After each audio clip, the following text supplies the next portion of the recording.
데살로니가전서 4장 9절로 12절까지 제가 읽겠습니다.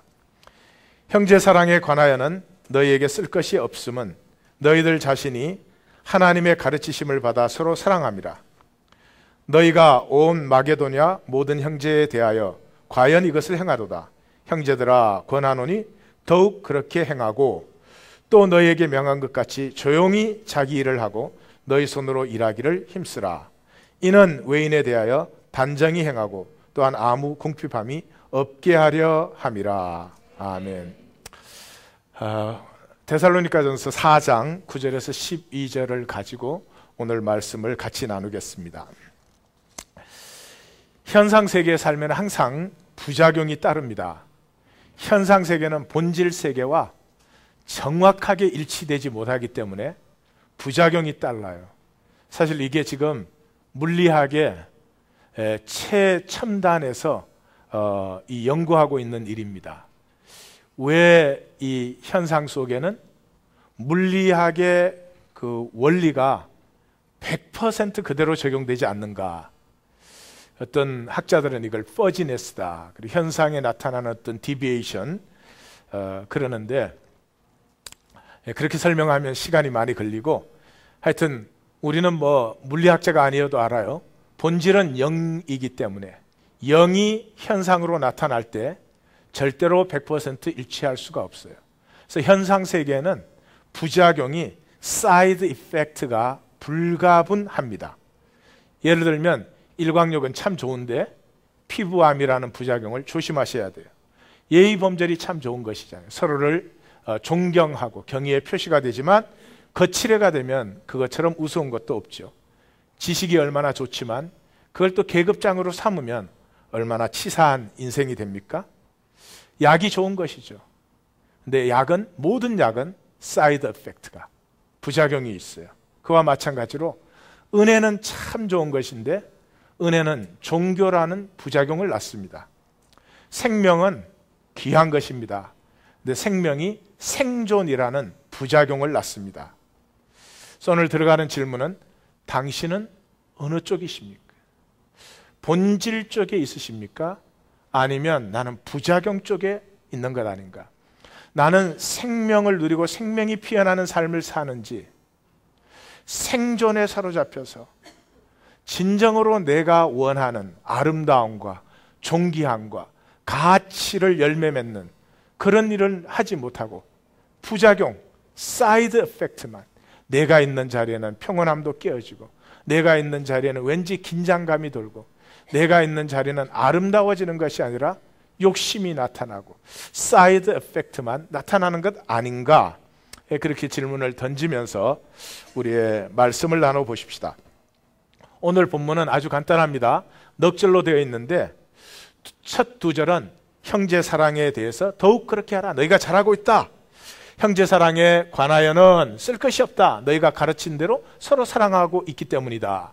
이 본 원어에서는 페리데라고 하는 단어로 시작하고 있습니다. 페리데, now concerning 그러는데 사도 바울이 페리데를 쓸 때는 항상 그 받는 쪽에서 온 질문에 답변할 때, 혹시 또 드물게 그쪽에서 질문한 건 아니지만 이쪽에서 볼 때 그것이 문제라고 생각될 때, 자, 그것에 대해서 지금부터 얘기한다. 이렇게 페리데.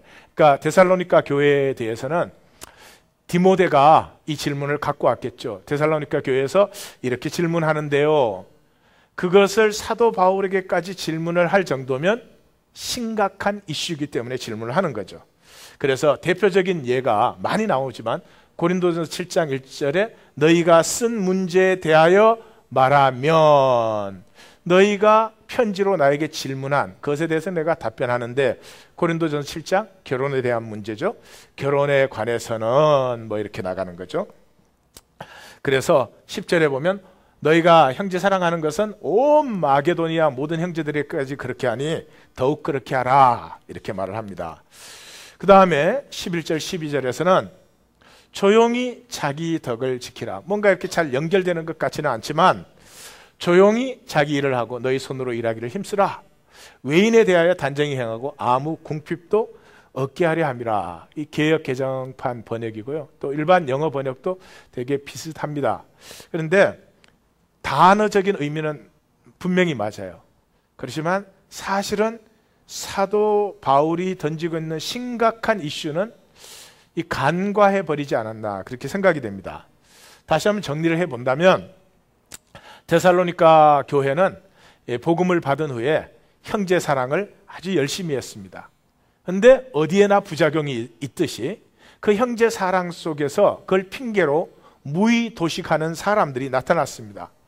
그래서 이 사람들은 뭐 이제 주님이 곧 재림하실 텐데 뭐 열심히 일을 해, 일하지 말고 있는 거 나눠 먹으면서 살자, 이뿐만 아니라 심지어 외인들에게조차도 피해를 끼치면서 그 사람들이 뭐라 그러면 아이 너네들은 모르지만 좀 있으면 세상이 끝나, 그러니까 뭐 이런 거 좀 내가 꼬가는 것 가지고 뭐 신경 쓰지 마, 이렇게 외인들에게조차 눈총거리가 되는 사람들이 있었습니다. 이 문제를 어떻게 해야 됩니까? 형제 사랑이니까 그대로 받아야 됩니까? 아니면 이 사람들을 교훈해서 가르쳐야 됩니까? 뭐 등등등 쉽지 않은 문제였겠죠. 그것의 답변입니다. 근데 11절을 보시면 원어 단어 그대로 번역을, 그러니까 트랜슬레이트를 해놓으면 to be ambitious to be quiet. 말이 안 통하거든요. ambition하고 quiet은 같이 쓰일 수 있는 말이 아니잖아요. 조용하면 ambition이 없는 것이고 ambition이 있으면 활동적이어야 되는 거 아니에요? 이 어울리지 않는 말이 사실은 하나로 연결되어 있습니다. 여기에 사도 바울이 단순히 그 주님의 재림을 핑계대고 일하지 않는 무의도식하는 사람들에게 자기 손으로 일해라, 그래서 다른 사람에게 패키치지 말아라, 그런 말을 하는 정도가 아닌, 상당히 너희가 형제 사랑이라고 하는 게 뭔지를, 본질을 이해 못하는구나 라고 본질적인 답변을 하고 있는 것이죠. To be ambitious, to be quiet. 열정적으로 조용하라. 제가 이 말씀을 딱 읽을 때 저에게 들어오는 선명한 이미지가 있었습니다. 저희 집 앞에 피는 장미입니다.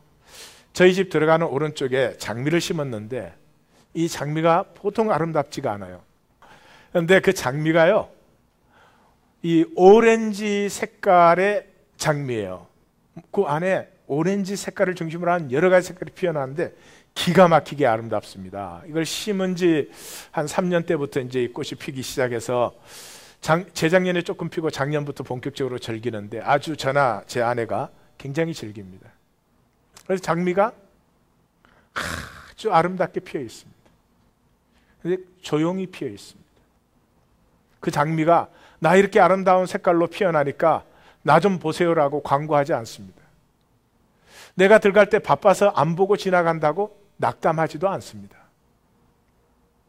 내가 가까이 가서 새로 피는 봉우리를 자세히 들여다본다고 자기가 잘난 줄 알지도 않습니다.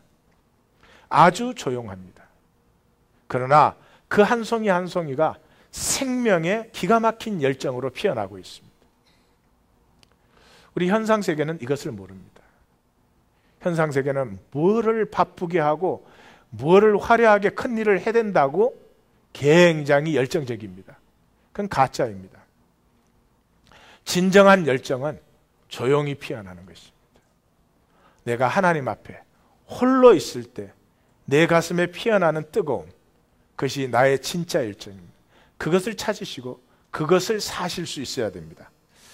제가 그래서 카르페 디움, 데드 보이 소사이어티라고 하는 영화에서 그 미스터 키링 선생님이 새로 이제 부임하셔가지고 첫 클래스를 들어와요.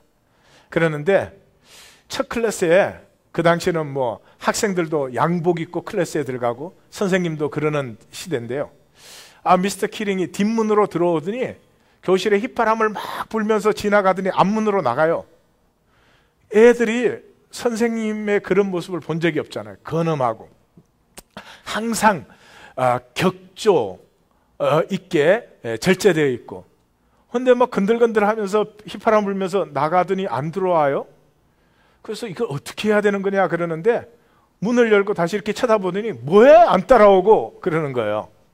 그 학생들이 이제 어안이 벙벙한 거죠. 그렇게 해서 따라 나갔더니 그 1층 현관에 있는 그 트로피, 졸업생들 그 매회 기념사진이 들어있는 그 진열장으로 데리고 가는 거예요. 그리고 거기에 가서 시의 한 부분을 이렇게 읽어주는 거예요. 그걸 이제 제가 한국말로 번역을 했는데, 장미꽃 봉오리를 지금 누려라. 물같이 시간은 흘러 오늘 미소 짓는 이 봉우리 내일이면 시드니. 우리의 생명을 누리는 유일한 길은 현재입니다. 다시 말씀드립니다. 생명을 누리는 유일한 길은 현재밖에 없습니다. 속은 사람들은, 부작용으로 사는 사람들은 내일 살기 위해서 오늘을 살지 않습니다. 이 Dead Poets Society에 나오는 이 학교는 내일을 잘 살기 위해서 오늘을 희생해야 된다는 그런 학교입니다. 예, 그런 부분이 삶에 있습니다. 그러나 그 희생조차도 오늘을 누리는 즐거움이어야지, 단순히 10년 후에 잘 살겠다고 오늘을 어금니 깨물고 사는 것은 생명의 길은 아닙니다.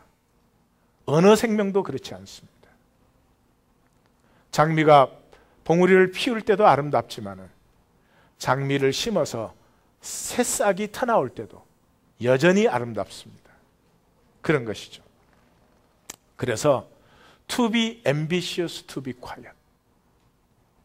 무슨 뭐 세상이 알아주는 것이 아니고, 세상에 알릴 일을 하는 것이 아니고, 나됨의 고요함 속에 이 솟아나는 진정한 열정, 이런 생명 본질을 모르기 때문에 형제 사랑이라는 이 어마어마하게 아름다운 것에도 부작용이 생기고 있는 것이죠. 사도 바울은 이 to 분사구를 3번이나 반복합니다. To be ambitious, 그 다음에는 to mind your own business, to work with your own hands, 그렇게 되어 있습니다. 제가 비즈니스라는 단어를 썼는데 좀 현대인이 생각하는 비즈니스와는 다른, 너 자신을 가꾸는 너의 일, 막 사람들 앞에 잘난 척하고 자기가 영향력이 있는 사람이 되고 무슨 큰 일을 하고 그렇게 살 수 있습니다. 그렇게 살면서도 내 내면은 여전히 허할 수 있습니다. 그런 것이 아니라 너 자신의 일을 가꿀 수 있는 진실, to work with your own hands, 자기 스스로 할 수 있는 것을 하는 용기, 그것은 용기입니다. 세상에 나가서 많은 사람을 움직이고 조직을 세우고 하는 일도 어떤 의미에서 참 좋은 일일 수 있습니다. 그러나 그 일에 내가 스스로 할 수 있는 일이 빠져 있다면 그것은 허구가 되는 것입니다. 내 아이에게 아버지가 되는 것, 내 아내에게 남편이 되는 것, 내 친구에게 친구가 되는 것, 이것은 직원 고용해서 할 수 있는 일이 아닙니다. 거대한 회사를 세워서 할 수 있는 일도 아닙니다. 이건 내 정직한 내 몸과 내 삶으로 해야 되는 일입니다. 그래서 사실 이 3가지를 원어 그대로 놓고 보면 굉장히 사도 바울이 심오한 얘기를 하고 있는 거죠. 내 자리에서 내 자신의 삶을 사는 열정과 진실과 용기, 이 본질을 잃었기 때문에 이런 부작용이 생기는 것이지, 부작용 자체를 어떻게 다스리려고 하지 말아라, 그 본질을 회복하라, 그런 얘기죠. 그래서 오늘 이 시대에 교회 생활하는 우리에게 이런 제가 충고를 감히 드립니다. 삶의 모습은 덕스럽지 않으면서 교리 성경 지식 과다증, 성경과 교리를 너무너무 많이 알고 있어. 2번째, 과잉 교회 적응 정후군. 한국 교회는 프로그램들이 많고 세미나들을 많이 돌리기 때문에 집에 있으면 골치가 아프고 교회로 출근하시는 분들이 많대요. 그래서 아침에 교회 9시, 10시에 가셔서 오전 세미나 듣고 점심 드시고 오후 세미나 들으시고 과잉 교회 적응 증후군. 이 우리 인생의 전반기에는 과잉 직장 적응 증후군이 생깁니다. 직장이 되었던 자기 사업을 통해서 뭐를 이루어 보겠다고 그게 과잉. 그래가지고 다른 건 다 버려두고 그저 일에서 성공하는 거 그게 전부인 것처럼 자녀를 기르실 때도 아무리 뭐를 해도 그것만 해가지고 성공하는 것처럼 그렇게 삶의 노예로 길르시지 마시고 하나님 말씀을 들으세요. 전인격적이고 무엇을 즐길 수 있는 그런 아이들로 길러 놓으시면 하나님이 그 안에 역사하니까 자꾸 우리가 만들려고 쓸데없는 자기도 실패한 길을 아이에게 강요하려고 하는 그런 일은 버리세요. 그렇게 소란스럽고 우위를 세우는 분들은 오늘 사도 바울의 말씀을 다시 한번 들으세요. To be ambitious, to be quiet. To mind your own business. To work with your own hands. 조용히 자기됨의 열정을 가지고 자신에게 주어진 일을 정직하게 하면서 내 능력만큼 살아나가는 자족함. 그것이 사라진 곳에는 다 거품과 허상이 피어나는 것이죠. 그래서 어떻게 하면 당신같이 살 수 있습니까? 라고 하는 질문을 받을 때까지 아무 말 하지 마십시오. 나도 저렇게 살까봐 겁난다 싶은데 막 교회 와라, 막 예수 믿어라 이러면 정말 좀 괴로워지잖아요. 이웃을 사랑하라 그랬지 이웃을 괴롭히라 그러지 않았으니까. 예.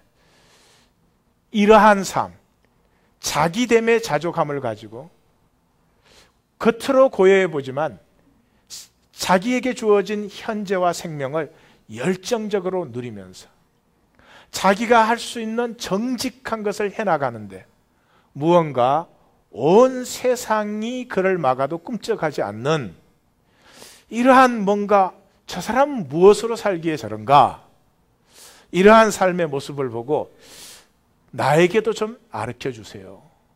그럴 때 저는 참 미련해서 가르쳐 줄 수가 없습니다. 원하시면 저랑 같이 교회에 나오셔서 하나님을 만나세요. 신앙의 부작용은 신앙의 본질을 바로 알지 못하면서 오는 것이죠. 그래서 신앙의 본질이 뭔가 한번 찾아봅시다. 신앙 그럴 때 첫째는 believe, 믿음. 이건 내적 확신입니다. 내가 무엇을 확신한다는 거죠. 내 안에서. 그 다음에 신뢰, 위탁, 외적인 위탁. 믿음과 신뢰, believe and trust가 합쳐져서 신앙이 됩니다. faith, 신앙이 되는데 자, 이 신앙이라는 것은 어떻게 하는 것이면 무엇인가? 신앙은 무엇보다도 하나님을 신앙하는 것 아니겠어요? 근데 우리의 하나님은 숨겨진 하나님이에요. 하나님이 오늘이라도 마나탄 상공에 딱 3분만 나타나셔서 자기의 권능의 위임을 쫙 보이시면서 나 여기 있다 딱 그 한마디만 하면 모든 교회가 얼마나 부흥을 하겠어요. 예? 뭐를 이렇게 어렵게 참 사람을 모아가지고 매주 설교를 해야 되고 그래 봐야 누가 교회 옵니까 요즘에? 이제 어떻게 하다가 안 올 수도 없고 올 수도 그렇고 그런 분들이나 교회로 오는 거죠. 다 그렇지는 않겠지만 그 네덜란드에서 조사를 했어요. 하나님에게 관심이 있습니까? 100% 하나님에게 관심이 있고 알고 싶대요. 교회에 관심이 있습니까? 관심이 있다고 대답한 사람은 1%. 그러니까 그게는 교회를 잘 아는 것 같아요.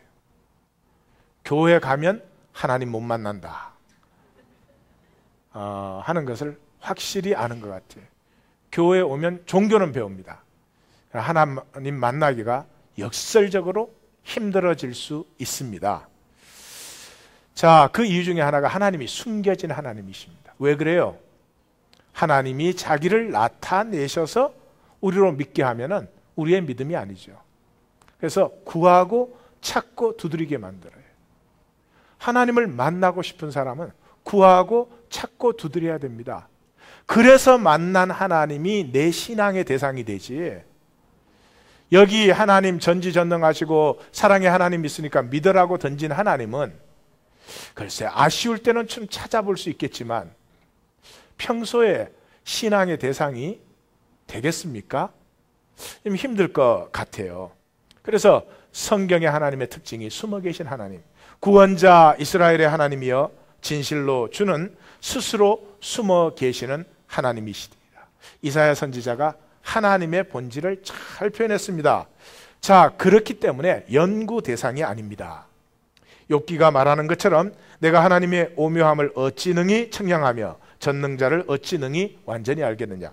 우리가 연구해서 알아낼 수 있는 대상이 아니에요. 이해 대상도 아닙니다.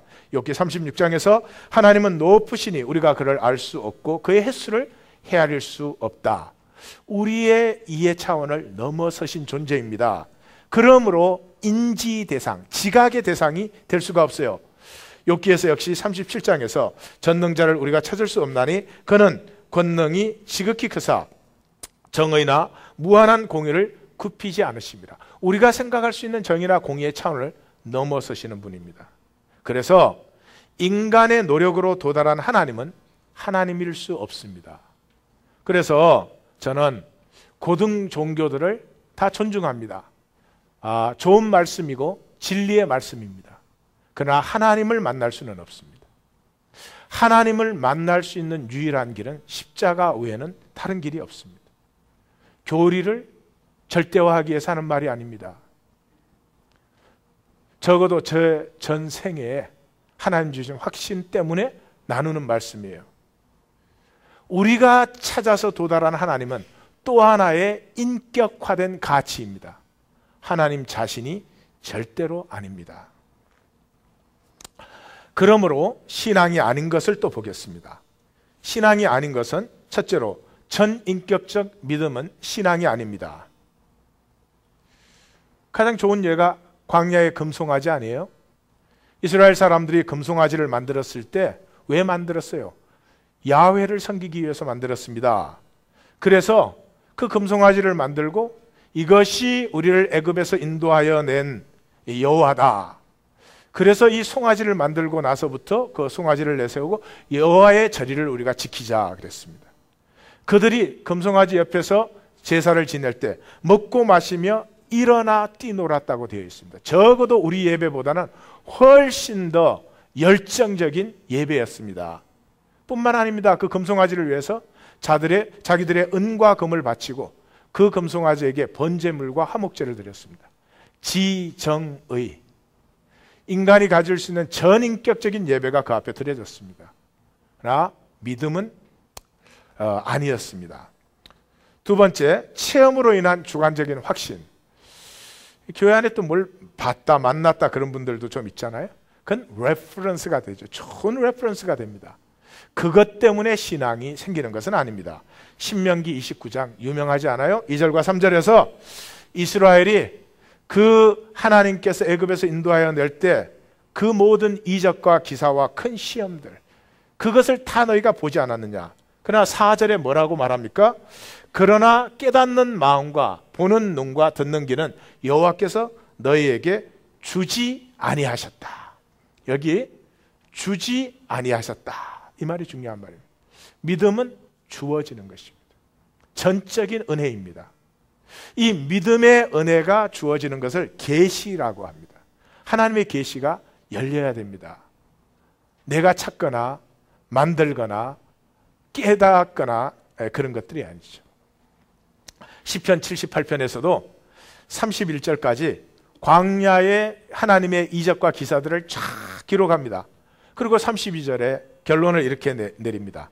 이러함에도 그들은 여전히 범죄하여 그의 기이한 일들을 믿지 아니하였다. 하나님의 이적을 아무리 체험한다고 해서 그것이 우리에게 신앙을 만들어내는 것은 아닙니다. 뿐만 아니라 나의 확신도 신앙이 아닙니다. 욥기 9장에 보면 그가 내 앞으로 지나가시나 내가 보지 못하며 그가 내 앞에서 움직이시나 내가 깨닫지 못하였다. 하나님이 내 앞에 역사하지만 그러나 내가 알고 깨달을 수 있는 그런 것이 아닙니다. 그러면 아무리 전인격적이어도, 아무리 내가 확실하게 체험한 것이어도, 아무리 내가 생명을 내어줄 수 있는 확신이 있다 하여도 사람에게서 나온 것은 신앙이 아닙니다. 갈라디아서에서 사도 바울이 갈라디아서를 열면서 이렇게 말하지 않아요? 사람에게서 난 것도 아니요, 사람으로 말미암은 것도 아니요, 사람의 뜻을 따라 된 것도 아니요, 사람에게서 받은 것도 아니요, 사람에게서 배운 것도 아니다 라고 말을 합니다. 사랑하는 성도님들은 무엇을 갖고 계십니까? 혹시 내가 그동안 듣고 배우고 받은 것을 종합한, 내 스스로 생각해도 어떤 때는 굉장히 혼란스러운 그런 무엇을 하나 혹시 갖고 있는 것이 아닌지요? That must be side effect, 부작용일 것입니다. 본질은 그러할 수가 없으니까요. 그러면 신앙은 과연 뭐야 도대체? 신앙은 열매다, 그렇게 제가 표현을 해봤습니다. 어떤 결과로서 피어나는 것이지 내가 만들거나 내가 컨트롤할 수 있는 그런 것은 아니다 이 말이죠. 그럼 무엇의 결과로 신앙은 피어나는 것인가? 첫째는 신비에 대한 경탄입니다. 신비에 대한 경탄. 욥기 9장 10절에 측량할 수 없는 큰 일을 셀 수 없는 기이한 일을 행하시, 하나님의 신비에 대해서 경탄하죠.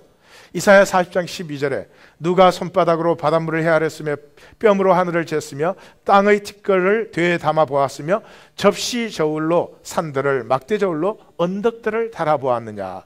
이 우주 삼라 만상의 신비를 경탄하고 있습니다. 시편 139편에 가면 자기 자신, 내 안에 있는 이 생명, 내가 주께 감사하면 나를 지으심이 심히 기묘하심이라. 주께서 하시는 일의 기이함을 내 영혼이 잘 아나이다. 하나님과 만물과 자신의 생명에 대한 경탄이 피어나고 있습니다. 경탄이 신앙의 출발점입니다. 근데 경탄은 사실은 생명의 자연스러운 현상입니다. 에고는 경탄이 없습니다. 에고는 모든 것을 내 뜻대로 컨트롤하고 만들어내는 데 사로잡혀서 그거밖에 관심이, 옆에 사람이 죽어도 느끼지를 못합니다. 내가 피리를 불어도 너희가 춤추지 아니하고 내가 곡을 하여도 너희가 울지 아니하는도다. 자기 자신이 원하는 것과 이익 외에는 그것에 사로잡혀서 무엇도 느끼지 못해요. 생명은 그냥 자연스러우면 감탄이 나와요. 그래서 아이들은 개미를 보면 신기해합니다. 근데 그 개미를 쳐다보고 있는 아이를 어른은 뭐해 빨리 가자 이래요. 뭐 어디를 빨리 가는데, 빨리 가서 결국은 죽는 데 도착하는 건데, 그 아이가 개미를 쳐다보고 있는 것을, 그 꽃 한 송이를 바라보고 있는 것을 같이 바라볼 수가 없어요. 왜? 감탄이 없어졌기 때문에. 신앙은 생명이 자연스러우면 모든 것이 신기해요. 나 자신도 신기해요. 내게 있는 이웃이 신비하고 신기해요. 출발점이에요. 자, 이 하나님과 세계에 대한 이 감탄, 경탄이 터져 나오면서 우리는 우리의 지극한 그 유한함을 우리가 느끼게 됩니다. 욥기 38장에서 41장까지 37장까지 뭐 했어요? 욥이 세 친구와 그 다음에 엘리후와 4명과 더불어서 모든 논리로 나는 의롭다, 나는 이런 심판을 받을 만한 죄를 지은 적이 없다, 논리적으로 맞지요? 분명한 사실이죠? 욥은 의인이었지요? 죄와 허물이 없었습니다. 그래서 세 친구와 엘리후와 더불어서 논쟁의 그 논리의 수위가 계속 높아지면서 논쟁을 합니다. 근데 38장에 하나님께서 나타나셔서 뭐 이런 질문을 던지죠. 내가 땅에 기초를 놓을 때 너 어디에 있었어? 이 설계도가 어떻게 된 건지 너는 아니? 기초는 바닷물은 어떻게 가두는지 너가 알아? 흑암의 경계를 누가 전했어? 비의 비밀을 아니? 비의 비밀을. 묘성과 삼성과 북극성의 궤도와 그 법칙을 너가 아느냐? 산염소가 새끼치는 때를 아느냐? 타조와 학이 왜 다른지, 어떻게 다른지 너 아리?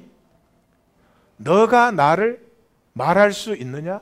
너가 나를 판단할 수 있느냐? 41장에 가서는 뭐라 그럽니까? 궁극적인 흑암의 세력 리워야단, 이 용, 그 용을 이 역사에서 이 궁극적 악을 제어하고 만물 속에 잠재되어 있는 이 조화와 아름다움을 마지막으로 어떻게 피워서 완성시키는지 너는 아느냐? 그때 욥은 자신의 이 37장까지의 모든 논쟁이 얼마나 허무한 말인지 아무것도 모르면서 자기의 논리로 모든 것을 아는 것처럼 한. 그래서 42장 3절에 그렇게 고백하죠. 무지한 말로 이치를 가린 자가 누구이니까? 나는 깨닫지도 못한 일을 말하였고 스스로 알 수도 없고 헤아리기 어려운 일을 말하였나이다. 이 자신의 그 유한함, 이게 신앙의 궤도에 이제 들어서기 시작하는 것이죠. 자, 이렇게 만물에 대한 신비와 나 자신이 참으로 이 만물들 가운데 지극히 작은 한 존재임을 인정할 수 있는 내 자리로 돌아갔을 때 경외함, 하나님에 대한 두려움, 무서움이 아닙니다. 그래서 무서움을 넘어서는 이 온전하고 영원한 존재에 대한 감당할 수 없는 떨림, 키에르케고르의 말을 빌린다면 fear and trembling이 임하죠. 그래서 출애굽기 14장이 아주 잘 표현해 줍니다. 이스라엘이 여호와께서 애굽 사람들에게 행하신 그 큰 능력을 보았으므로 백성이 여호와를 경외하며 fear the Lord, 두려워하여 여호와와 그의 종 모세를 믿었더라. 여호와를 경외하면서 믿음은 피어나는 것이죠.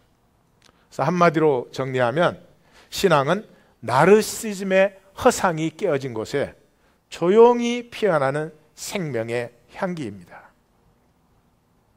경직된 에고에서 피어날 수 있는 것이 아닙니다.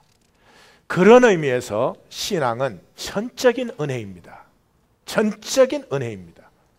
은혜라는 말을 우리가 잘 이해를 못하는데요, 아주 쉽게 하면 욕망의 반대다, 그렇게 이해하시면 됩니다.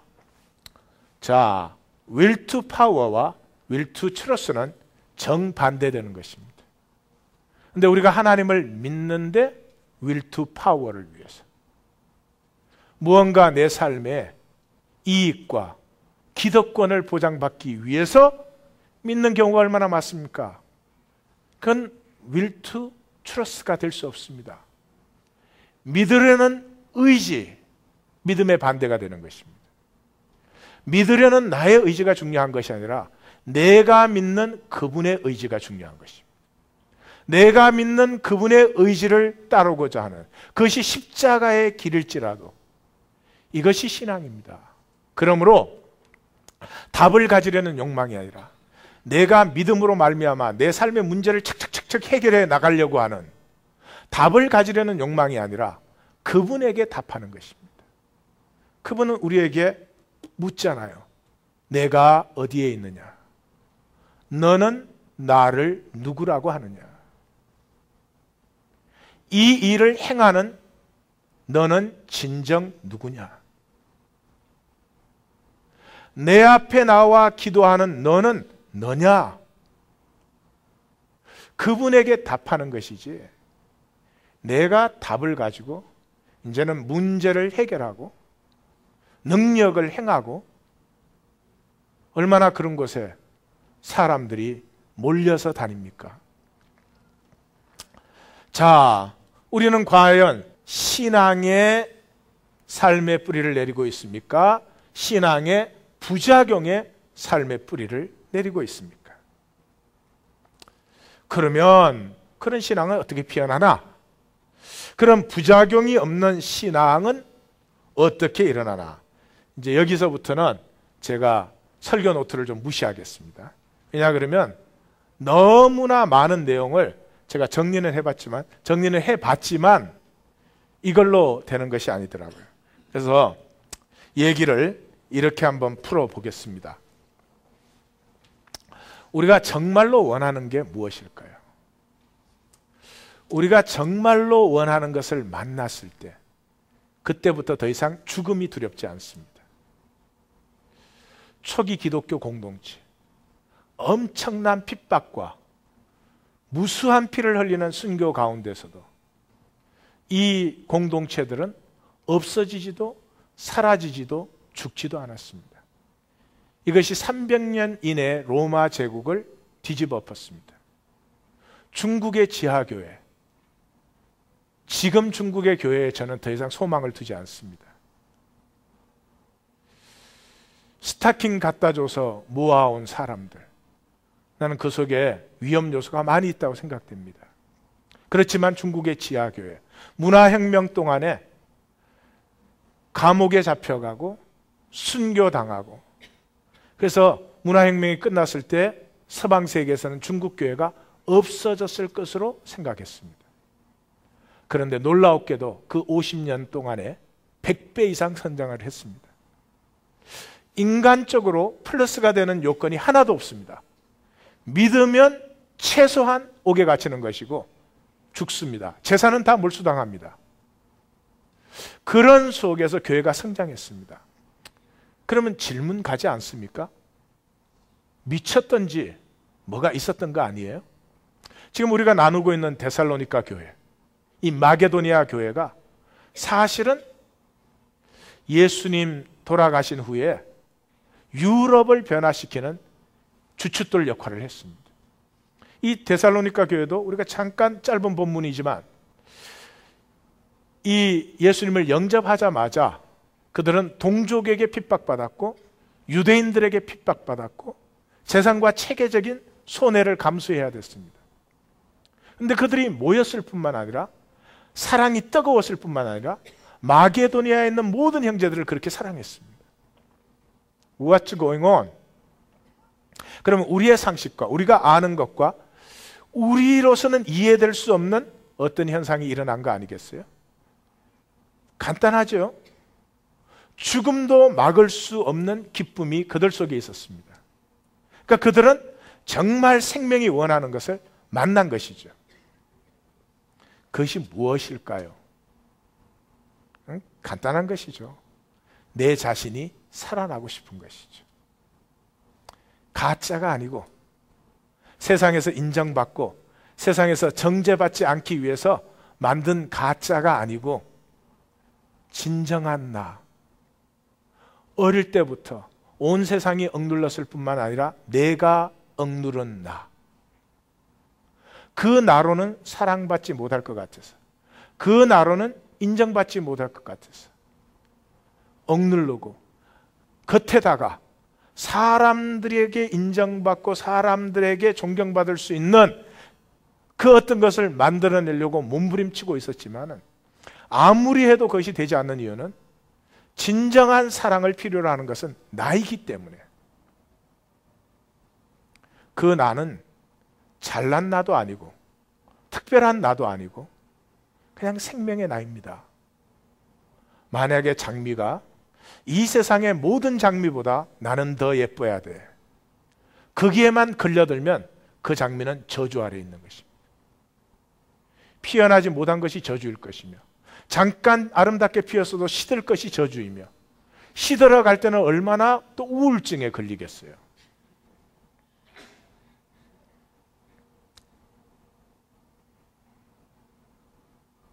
만약에 나무가 이 세상의 어떤 나무보다 나는 더 커야 돼, 높아야 돼, 나는 풀을 해야 돼, 거기에만 걸려들면 그건 온전한 저주 아래에 있는 것이죠.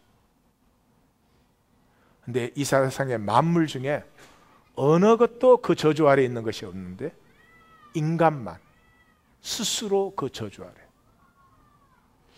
자기를 살아보지 못하고 내 속에 있는 아름다움, 내 속에 있는 신비가 무언지도 알지 못한 채 무조건 너보다는 내가 잘나야 된다는 거예요.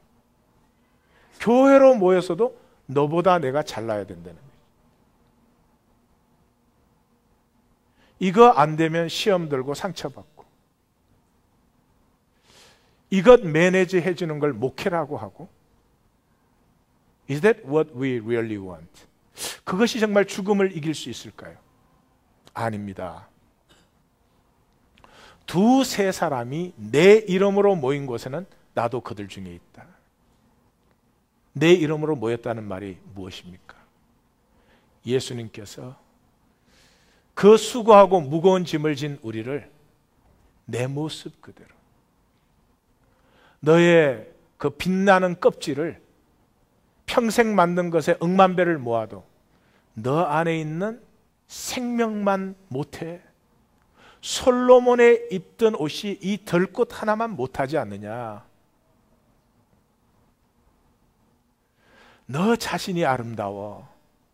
연약하고 부족하고 아직은 자람 속에 있지만 너 안에 있는 생명이 소중하고 너 안에 있는 생명을 하나님이 선물로 주신 것이요, 그것을 피워내기 위해서 하나님은 자신의 모든 은혜를 사랑으로 베풀고 계신다.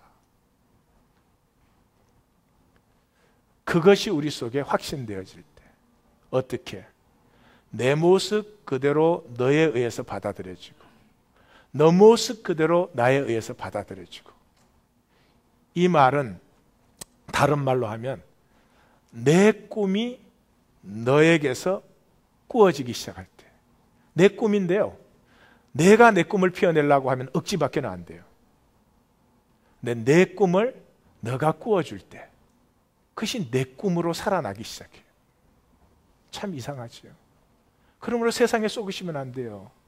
너는 어떻게 돼도 나만 잘 살겠다. 절대로 그렇게 안 돼요. 너에게 내가 축복될 때 내가 살아나요. 또 너가 나에게 축복될 때 너가 살아나요. 이 간단한 것을 세상은 거꾸로 살고 있어요. 이것을 뒤집어진 것이 만날 때 내 연약함, 부족함, 심지어 내 죄악됨,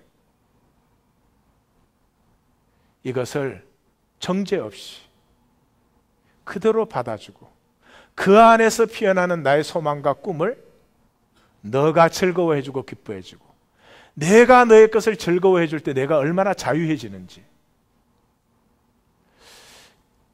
생명은 다 다릅니다. 근데 하나입니다. 뭐를 통해서? 나눔을 통해서. 코이노니아.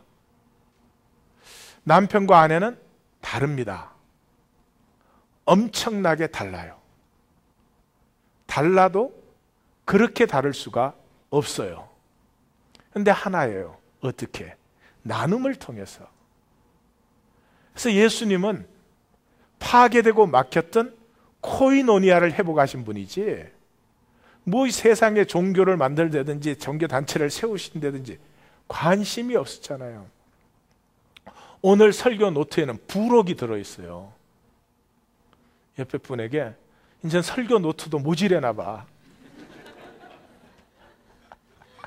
부록이 들어있어요. 부록 첫 번째는 이 로마를 뒤집어 엎은 이 생명의 다이내믹이 어떻게 교회라는 종교 단체로 전락되어 온 역사를 대충 정리를 해봤어요. 두 번째는 성경의 교회가 나올 때 어떤 모습인지. 성경에 이런 교회는 존재하지 않으며 한 번도 없습니다. 전부가 두세 가정이 함께 모여서, 그게 드디어 자유함, 예수 그리스도의 죄사함과 그 은혜의 용납됨 안에서의 자유한 생명의 교류가 교회라고 나와 있지, 이런 예배 존재하지 않았습니다. 컨스탄틴 이후에 가정교회를 금지시켜버렸습니다. 왜? 컨트롤하기 위해서. 그리고 그 이방신을 섬기던 해당에 신상 제하고 걸로 모이게 했습니다. 그렇게 모이게 하니까 예배 순서가 필요하게 됐잖아요. 그래서 어떻게 했어요? 회당 예배 순서를 예수님이 목숨 바쳐서 싸우신, 패하신 회당 예배 순서를 그대로 가지고 들어왔습니다. 회당 예배 순서가 예배의 부름, 찬송, 기도, 성경 봉독, 설교, 축복 기도. 어디 많이 들어본 것 같지 않으세요? 해당하고 똑같이 할 수 없으니까 그게 두 가지를 넣었어요. 신앙 고백을 넣었어요. 나중에 성가대 찬양도 들어왔어요. That's the only difference. 우리는 지금 사이드 이펙트 쪽에 있는 거 아닌가? 생명과 은혜의 부작용 쪽에 우리가 너무 많이 들어와 있다 보니까 그 부작용을 감수하느라고 얼마나 힘든지 몰라요. 옆에 성도님에게 고생 많이 하셨어. 부작용을 감수하느라고 정말 고생 많이 했죠. 세 번째가 신앙의 얘기가 나올 때 어김없이 같이 나오는 말이 서로 또는 피차간에입니다. 그러므로 신앙은 내가 무엇을 깨달아 안되든지, 너는 그렇지만 나는 혼자 뭐 신앙에 잘나진다든지 그런 센스가 전혀 없다는 것이죠. 너와 나 사이에 거짓을 넘어선 진정한 생명의 교류를 신앙이라고 하지, 어디에 뭐 갈고 닦아서 빛내는 신앙 그런 것이 없다는 것을 제가 일일이 다 설명할 수 없으니까 부록에 그렇게 정리를 해봤습니다. 계속 넘어가십시오. 예, 코이노니아는 생명이 피어난 유일한 길입니다. 제 아내와 제가 서로 살리는 관계가 되려면 제 아내가 정죄 없이 나를 받아주고 내 꿈을 자기 꿈으로 피워줍니다. 꾸어주는 것이죠. 아내를 그대로 정죄 없이 받아주고 아내의 꿈을 내가 기뻐해 줄 때, 그 나눔 속에서만 생명은 피어납니다. 상식적이지 않겠습니까? 남편과 아내 사이에 아내는 어떻게 돼도 남편이 지는 좋아야 되겠다. 좋을까요? 안 좋을 것입니다. 또 거꾸로 돼도 마찬가지이겠죠. 자, 우리가 목회이기에 교회가 이제는 교회로 부르심을 받았으니 우리가 교회 됨으로 나아가자. 그 출발로 이렇게 사랑방 사역이 이제 성도님들의 사역이 돼야 되는데, 지난주에 이제 사역팀들이 모여가지고 이렇게 얘기를 하는데 제일 걱정이 뭐냐 그러면, 야, 이 매주 어떻게 모이겠나, 성도님들이 너무 힘드셔서. 이 사역 앞장서신 분들은 열정이 있고 이제 그걸 하고 싶어 하지만, 그래서 제가 그 옆에서 이렇게 듣다가 매주 모이는 게 부담스러운 사랑방은 하지 말아야지. 그것도 하고 있으면 어떡해요? 사랑방으로 모이면 그냥 하다못해 골프도 매일 가고 싶다는데, 골프 좋아하시는 분들은 용서하십시오. 나는 그 비싼 돈 내고 시간 들여가지고 그 조그만한 구멍에다 공지번호로 왜 다니는지 알 수가 없어요. 하여튼 뭐 부작용인 세상 속에 살다 보면 그런 부작용도 좀 필요할 것 같아요. 네, 하다못해 골프도 치고 싶은데 생명 나누어지는 교류가 기다려지는 나눔이 아니라면 그건 하지 않는 게 좋은 거예요. 만약에 우리가 사랑방으로 모이면 모이는 날을 손꼽아 기다리는, 손가락을 땅에 딱 꽂고 기다리는 그런 사랑방을 해야지. 왜 모이는 게 부담이 되는 사랑방을 하겠느냐 이 말이죠. 두 번째, 순장으로 섬기실 분들이 모질하지 않을까 걱정을 하더라고요. 여러분, 축복을 받으려고 애를 쓰지 마시고, 마치 하나님이 축복하지 않는 것처럼 축복된 길에 서 있으면 되잖아요. 자기 길에 서가지고 축복을 글로 달라고 하니까 힘들고 오지 않지. 축복의 길에 서 있으면 되잖아요. 축복은, 하나님의 축복은 누구를 통해서 이 땅에 나누어지고 있습니까? 섬기는 이를 통해서. 그 생명의 아름다움과 이 세상에 억눌린 상처와 짓눌림의 아픔을 함께 느끼면서 주님의 가슴을 가지고 그 생명이 피어날 수 있도록 조금이라도 섬기고자 하는 그 마음을 통해서 하나님의 축복은 이 땅에 흘러넘치죠. 나 같으면 순장하겠어요. 어차피 끌려나갈 바에. 나는 끌려나가기보다는 하나님의 축복된 자리에 나는 있고 싶어요. 왜 순장이 문제가 되겠느냐? 세 번째, 교회 프로그램으로 해소도 안 되고, 지금은 소그룹이 유행이잖아요. 안 하는 데가 어디 있어요?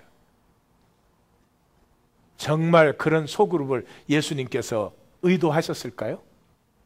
아닐 거예요. 죽어도 좋은, 기독교 초기 공동체가 가졌던, 중국 지하 교회가 가졌던, 이 마게도니아 교회가 가졌던, 처음으로 내가 용납받아 보는 기쁨, 내가 사랑받는다는 확신, 이 부족함과 연약함 속에서도 나의 꿈을 너가 꿈꾸어 준다는, 그래서 한 생애를 살고 났을 때 나의 얘기가 감동이 될 수 있는, 우리는 다 하나의 얘기를 쓰고 있는 사람들 아니에요. 태어나서 죽을 때까지 내 인생이라는 하나의 얘기가 적혀져 가고 있는데, 원하는 게 뭐예요? 감동이 되기를 원하잖아요. 감동. 이런 얘기 감동됩니까? 돈 많이 벌어갖고 제가 사고 싶은 거 다 샀다더라. 무지무지한 감동이 옵니까? 예? 뭐 황제가 돼갖고 막 지 맘대로 살았대더라. 쏘으시면 안 됩니다. 감동은 진실이 있어야 됩니다. More than anything, 진실이 없는 곳에는 감동이 있을 수가 없습니다. 작은 생명, 유한한 생명을 가지고 이 거칠게 나를 대적해오는 것 같은 세상 속에서 작지만 소박한 진실을 지켜가면서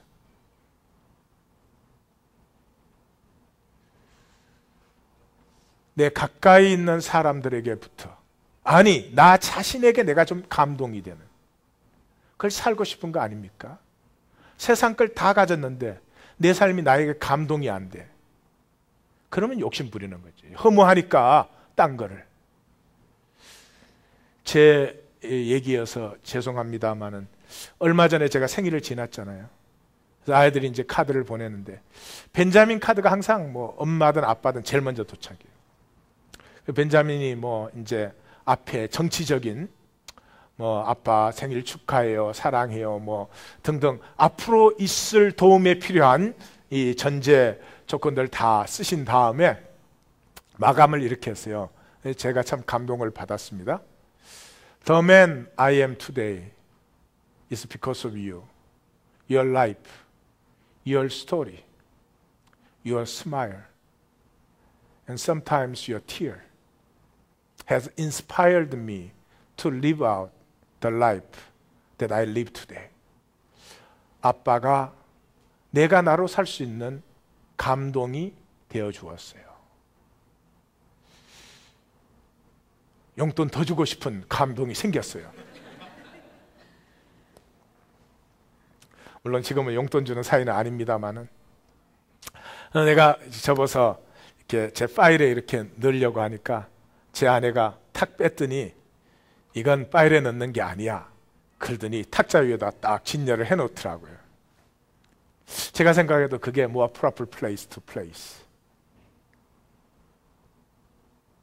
감동은 약함이 있기 때문에, 부족함이 있기 때문에, 못난과 죄악됨이 있기 때문에, 그런 연약함 속에서도 뭔가 진실을 살아가고 있기 때문에 감동이 있는 거지, 전지전능해버리면 무슨 감동이 있습니까?